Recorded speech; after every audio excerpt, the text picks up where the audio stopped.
Fight and Talk back again, and today I'm delighted to be joined by UK Middleweight George Smith. George, it's been a little while since we've seen you in the cage. I know we've been speaking off camera quite a bit, especially over the last weeks. I guess if we start a couple of years ago, we can gradually sort of get into where we're at with things. But we were saying it was just after the Lucas Markowski bout, and you had a bit of a bad cold. Can you sort of take us from there through then the next couple of fights? Sorry. Yeah. So I went on holiday to Naples in like the December of 2019 for New Year, and then I had like a horrendous flu, like one that I actually never thought flus were that bad. I used to just think people were like had a bad cold, but then flu actually got me, and I was like, oh my god. And then obviously I thought Martinkowski, it was okay, everything kind of felt all right, and then just generally for a while, especially speaking to coaches now like Matt Inman and stuff, he kind of he was like, oh, it kind of all makes sense now because like what I've been told now makes sense as to what I've been doing over the past couple of years, like especially in training. I wouldn't go around saying that I would have beat my opponents if I'd have think, because it's just disrespectful on them because I chose to fight. But generally, I knew something wasn't right, and then it took me moving gyms and a different style of training to think something's not right here. And that's kind of, this is where we're here now. So if we do fast forward to sort of the here and now and then drop back a little bit, do you just sort of take the floor and explain? I know obviously you meant to be fighting here at Khan on Almighty. You put a post out saying you couldn't fight on that due to something that you found out a condition with your heart. So take the floor and sort of explain to people what's going on. So I moved to Four Corners just to prepare for my fights, and training was like really hard. I was doing like other conditioning stuff, and I was feeling something in my chest. Which I've kind of been feeling a lot more, but because I've been doing a lot of cardio work there and like real hard sparring, it kind of really like brought out of me. So I went to get checked through the advice of a nurse that I knew from Spire. So I paid a few checks and stuff, and then they kind of diagnosed me with what my smartwatch had been telling me I had, which was atrial fibrillation. And then they just kind of said, just be careful, don't train. We'll do some more checks on you. And then the structure of my heart is okay, but it's just the rhythm's really messed up. So I could be walking and it could just peak to like 180, but then I could be like chilling, like just sat down like now, and it could just spike. Or sometimes when I'm exercising, it can drop. So my heart just doesn't know where it's coming or going. So that's kind of what I have been feeling, but I've kind of lied to myself and kind of brushed it off, thinking it was something to do with my fitness or whatever. But it's not. It's actually been a health condition, which kind of makes sense. How's that been then? Getting your head around that, going from an extremely fit mixed martial artist who, I mean, before the Bonner bout, you arguably one fight away from the title, to then being told about this heart condition that ultimately where we are sat sort of today, we're not sure what's going to be happening with the career moving forward. No, it has been weird, and it's kind of made me miss it more as well. Like and appreciate it. I like competing, I like all that stuff, but it's been obviously health comes first in many ways. Like, but I've just been horrible. It's kind of made me realize how horrible I've been to myself, kind of thing, because I've just blamed myself for being unfit. I've done this, I've done that. I moved gyms, to be fair, and there's no no regrets doing that, because I actually had real good training there. Like we're under John Gillis, I really enjoyed it. But the hard training there kind of made something like click in me, thinking something's not right here. Like things aren't feeling, something's not feeling good, and it could be like innocuous as well. I could be doing the lightest of light training, and I could look like I'm dying when everyone else looked okay. And and that kind of clicked with me. I'm like, nobody else is looking like I am here. I'm looking like it's like a 100% effort thing, but they're looking okay, and I just thought something's not right.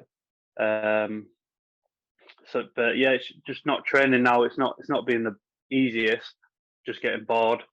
and not having that like competitive edge and stuff. Especially because I was enjoying my training so much. Well, that is kind of what it's kind of hard to explain. I said this to John. I'm so grateful that I went to Four Corners because I was like sparring really hard, like in through the week, and I was training really hard.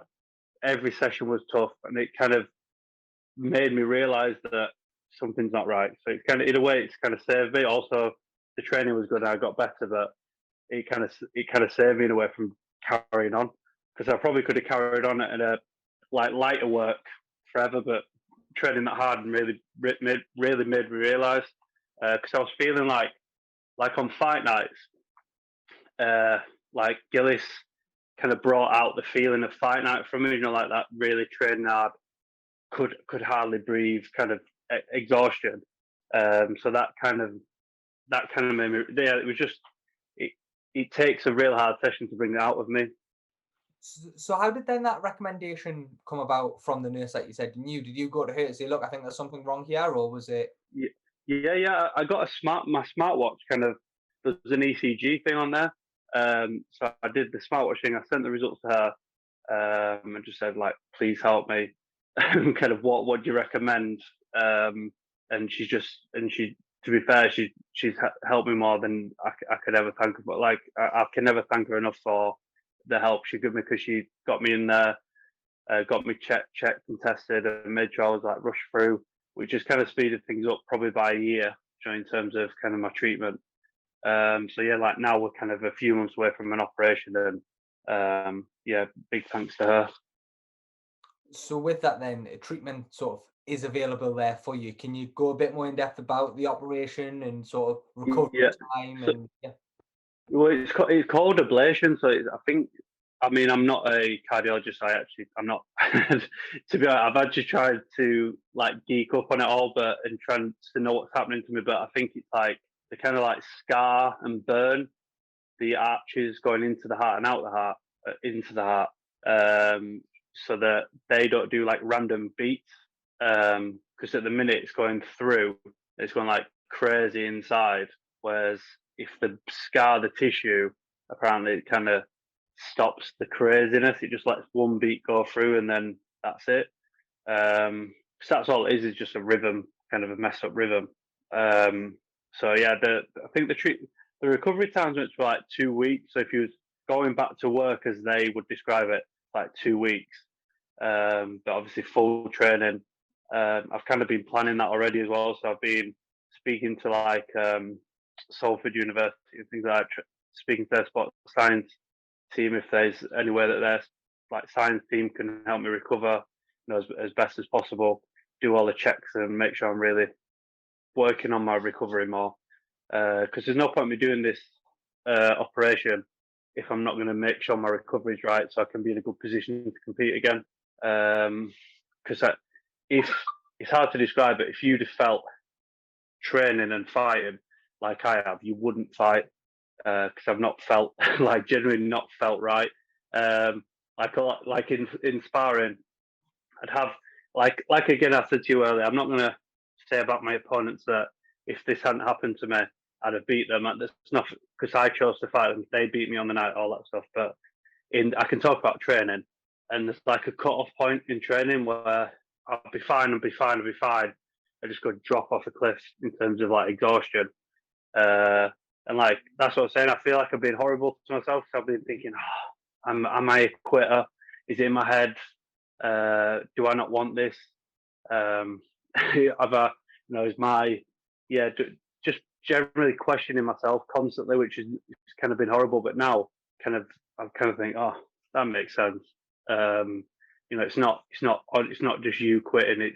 It's like it's your body telling you something, which is kind of it's good, but also bad in a way. I'd rather it would have just been me. I'd rather just be fine and realize that fighting's not for me. But in a way, I'm missing fighting. I'm just not missing the feeling that I had when I was training hard or competing. How much of a mental battle then has them last 2 years been if you've been in the unknown, in like you said there, questioning your skill set, questioning your desire, something that you never would have done. Yeah.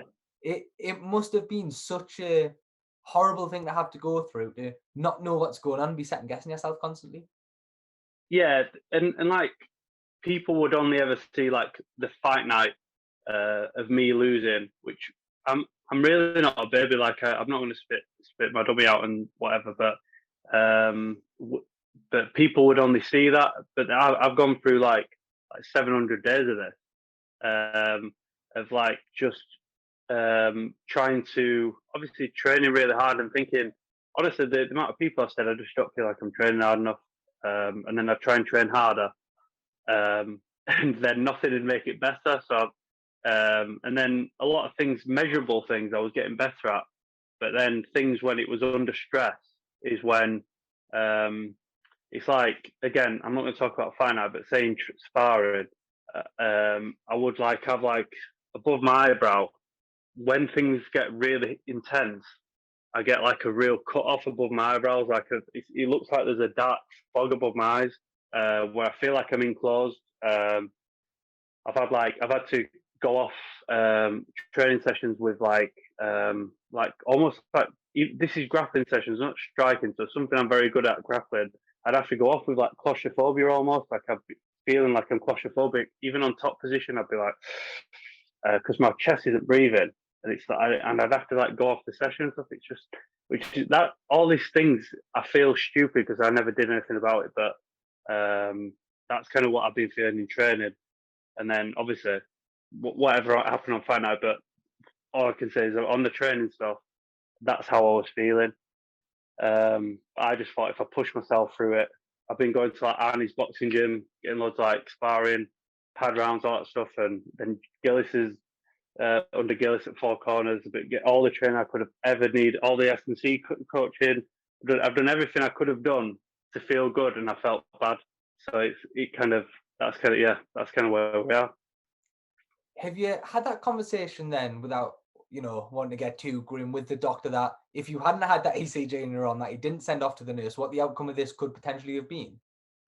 Well, it's kind of long term what it actually does to you. So I think like long term, the amount of stress I was putting my heart under because of training. I think a normal person, if I was just walking the dog, kind of walking around the supermarket and stuff, maybe the odd training session, I would have been okay. I probably could have got to my 50s, and then they'd have had to maybe do something then.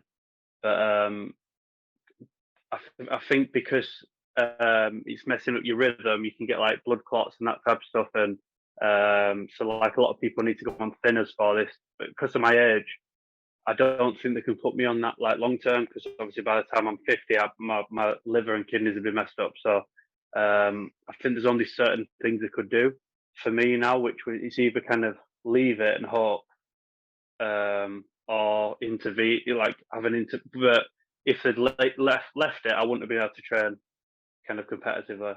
But if I have an intervention, then there's a chance that I can kind of come back and, well, not just a chance. This is what I'm doing it for. So it's kind of, so I've had to make that decision.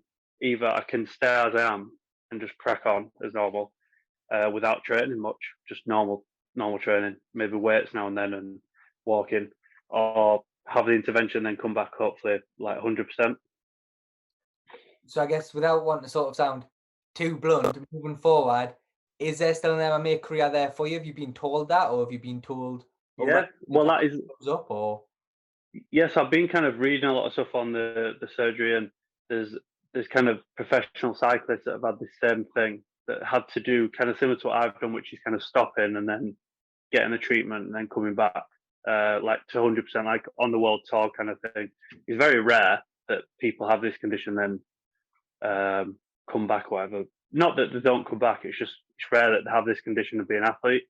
I think intense cardio athletes sometimes are more prone to this type of thing, because you under stress, your heart acts differently. So if you're constantly stressing your heart, I'd imagine this stuff would happen more. But yeah, the main reason why I'm getting this treatment is so I can have a career after. So there's case studies showing that I can come back to a professional level. Obviously, I'm going to do it in a sensible way, and probably get back to being confident at stuff. Like my plan will be to like just compete a lot, grapple lots, box a lot, and things like that. And when I'm feeling ready, then I'll obviously step in. But it's just I just want to take it in my time, like do it in the right time. So I feel like I've got enough skills to cause most people issues. It's when I'm feeling physically confident, I know I'm going to cause pretty much anyone an issue. So I've kind of not been confident in that. I've not been able to impose myself. So I want to be able to impose myself on like my opponents like in the future. That's kind of, again, being imposing is kind of a big part of my style as a grappler. So got to get back to feeling like that. When you first found out, well, I know you didn't know exactly what it was, but when you first found out, look, there is something wrong with the heart, did you then have that thought of, shit, this could be my MMA career done? And if so, how hard was that to battle with mentally on something that you've got such a body of work in over so many years to think that it might have just been ripped away from you? Yeah, no, it's mad in a way that I miss MMA in training the way I used to feel, as in, you know, like, because I could just train me and I love sparring, I love training, I love doing it, all that stuff. So but the way I used to feel, not like everything's a challenge in MMA, like not a day's easy, no matter how 100% you are or not. But I miss being able to like push myself to a point where I'm exhausted instead of like things just getting in the way of how I'm feeling, like things like that. I miss that instead of kind of if it was to come back and feel as I am now or how I have been for a couple of years, I wouldn't want to do it. Like I wouldn't want to feel like that and train. I want to feel like good and then obviously training's hard, so you're going to feel shit whilst you're doing it.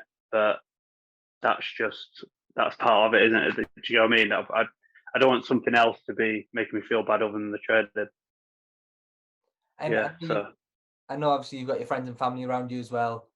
Four Corners is like a big family anyway. How yeah, important that structure around you being and that support being around you during these last few months, especially from you finding out that there was something wrong? yeah. To be honest, the amount of like the amount of people messaging me, making sure I'm all right.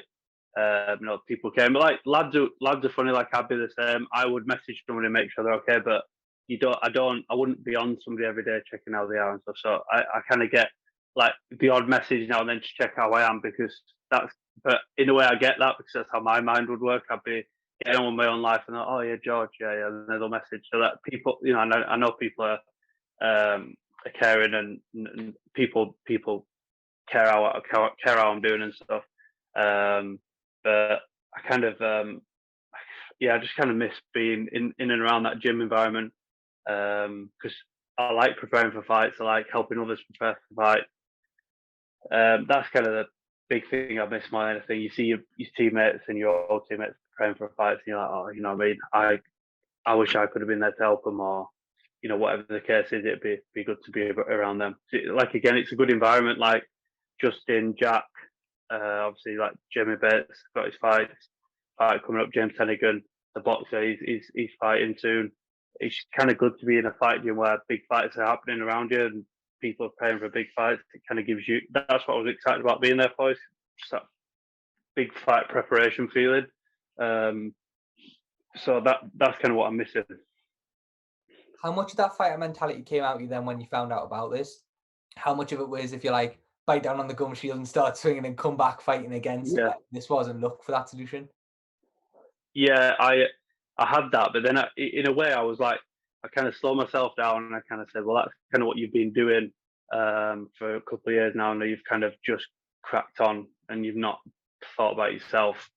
So in a way, it's just kind of made me think about what is best for me, and then also I've questioned whether I want to fight again, like I want to do it again. So I've gone through loads of stuff in my head, only slowly because I've just kind of thought you've not done anything slowly in your head for like years, so you just might as well, once you've got a bit of time, just kind of think about what you want to do. Because I have a lot of options what I could do, so it's like I'm not just stuck to fighting, but that's kind of makes me know that I do want to do it because I don't need to do it. It's like it's not something that I'd have to do now financially to fight or anything like that. I want to do it. I want to train. Like I was traveling to Liverpool, like an hour there, an hour back every morning. Like, and I still miss it, even though the drive's crap. I still miss it. So, but yeah, just missing all that. What's it been like for you? Have you been able to sort of sit back, watch and enjoy fights when you've seen them on, or is it something that you've not taken yourself away from the sport, but just sort of cancelled out some of what you would have been watching when it was potentially you would have had to hang the gloves up? I've actually watched more fights. I've watched so much more fights, and yeah, it's been good. Like I've watched more sport generally as well. I've been going to like Leeds away games. Obviously, I go to every home game, but just been going away. Been doing, been watching. Like I don't think I've missed a fight now for like for like 3 months. I swear to God, I've not missed a fight. Every single fight I've watched, like I used to get a bit jealous of those people that could sit and watch like the full UFC undercard, and then they'd tell me about a name, and I'd be like, "Who's that? You know, like, who's that guy?" I'm that guy now. Like I know every fighter. I've seen every, I've seen every fighter. I've seen every. I literally know every. I know. Like I wouldn't even tell you. I wouldn't even be able to say a female other than the champions, a female MMA fight. But now I feel like I know every female fight, male fight, lightweights, flyweights. I know every. I know everything. I've seen everything. I've watched every boxing fight on the Zone, BT, Sky. I've watched everything. So yeah, it's kind of made me more because usually you want to take yourself away from it on the weekend. Sometimes you want to watch just the undercard. You might just want to watch 5 fights on the main card or whatever. But now I'm just watching everything. I'm watching like the Cage Warriors whenever, like this past weekend. I'm excited for the Cage Warriors coming up. I'm going to be there on the Friday and Saturday. Just trying to immerse myself as much fighting as possible. On the basis then, sorry, if you return as well, have you been told, look, we know what weight cutting does to a body. Have you now been told to avoid that? Have they said it's got absolutely nothing to do with it? Where will you sort of stand with that? Because it is a massive part of the sport, but equally, as you said at the very start, your health has to come first.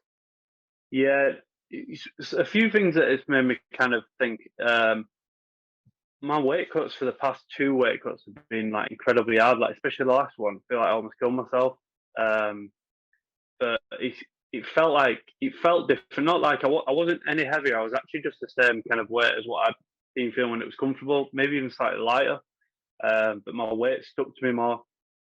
But I think that potentially, obviously they can't, because they never did test on me at the time. Like your liver functions and your kidney functions is different when your heart's not beating properly. So you don't necessarily process water as well.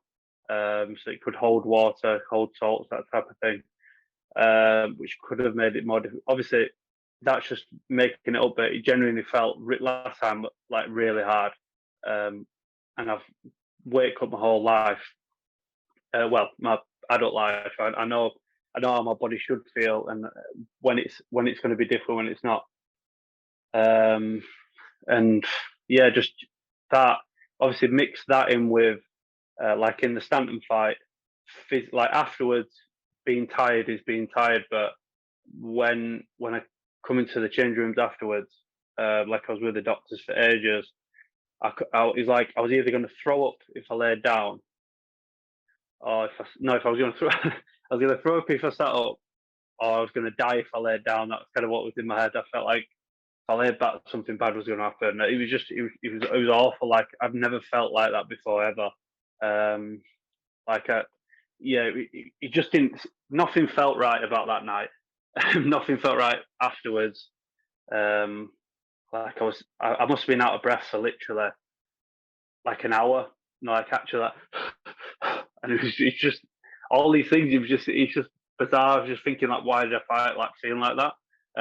But I did. So but then so when I come back, I have thought about that maybe going up in weight, but then also you've got like big 100-kilo guys hitting on you, so nothing gets easier if you go up weight. You get what I mean? It's just so there's loads of things to think about.